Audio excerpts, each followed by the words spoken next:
There are almost 10,000 known bird species on the planet. How did they evolve into so many unique forms? Take the birds of paradise, for example, with their dizzying array of colors, shapes, and sizes. From genetic evidence, we know that the ancestor of all 39 species was a plain, crow-like bird. And the process that caused this one species to split into many is called speciation. Before we explain speciation, let's talk about what we mean when we use the word species. According to the classic definition, species are groups of actually or potentially interbreeding natural populations which are reproductively isolated from other groups. Speciation begins when groups become separated in space or become different enough in form and behavior that individuals from one group no longer regularly mate with individuals outside the group. One way for a new species to evolve starts when a few individuals colonize a new area that is outside their native range. Take, for example, a volcanic island that rises out of the sea just off the coast of the mainland.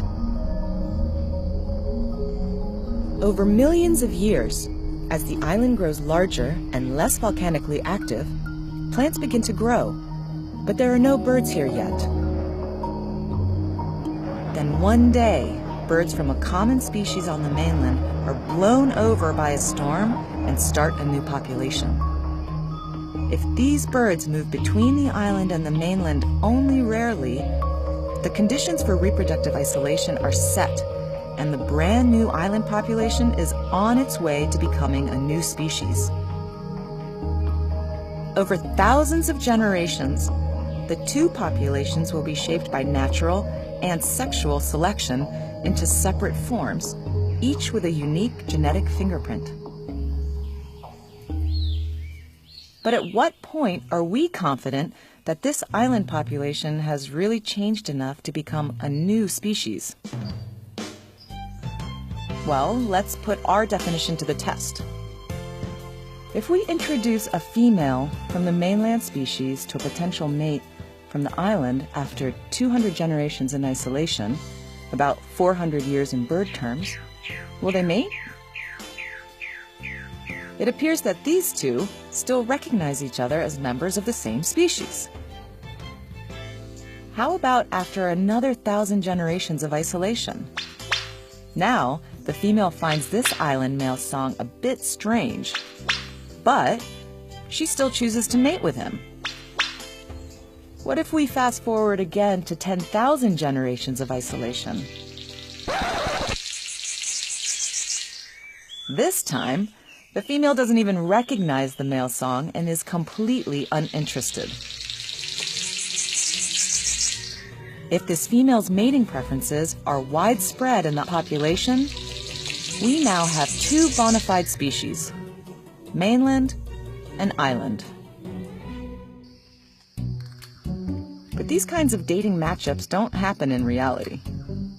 Here, because our birds avoid flights across the open ocean, island birds do not regularly encounter mainland birds. Because genes from the two populations no longer intermix, genetic differences accumulate, and the two populations become different species. So in practice, scientists classify species separated in space by their genetic differences, not by observing blind dates. But there is another kind of speciation that can occur when a habitat becomes divided and a once widespread bird population becomes fragmented. Imagine that our new island grows larger over time and the volcano develops a central mountain ridge while a valley forms along the eastern coast. Over time, the eastern birds, who have plentiful fruit resources and only need a single parent to successfully raise young, evolve specialized mating systems.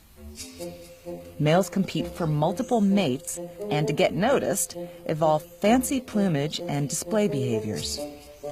On one side of the valley, the males evolve elaborate head plumes, and on the other, it's the tails that get fancy. At the same time, Western birds are consistently dealing with harsher food conditions and do not evolve a specialized mating system or fancy feathers. Just as before, early in the speciation process, when individuals from isolated populations meet, our eastern and western birds readily mate. But as generations pass and the eastern males become fancier, the western females begin to find the eastern males' habits foreign and surprising. But these traits are clearly not deal breakers. Even after 10,000 generations of geographic isolation, some of the western females continue to find the males' displays attractive. At this stage, the eggs she lays aren't viable because the separated populations have evolved too many genetic differences to be compatible. To review, in this kind of speciation, geographic barriers have split the habitat into 3 fragments, and on each, a unique species evolved. What if the southwestern slope erodes into a low peninsula, allowing southeastern birds to mix with the western birds? By this time, their mating systems are completely different, and the 2 species can't create fertile offspring.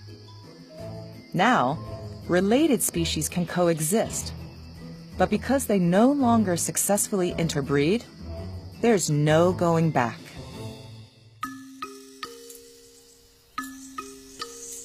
So how did the 39 bird of paradise species evolve from one crow-like ancestor?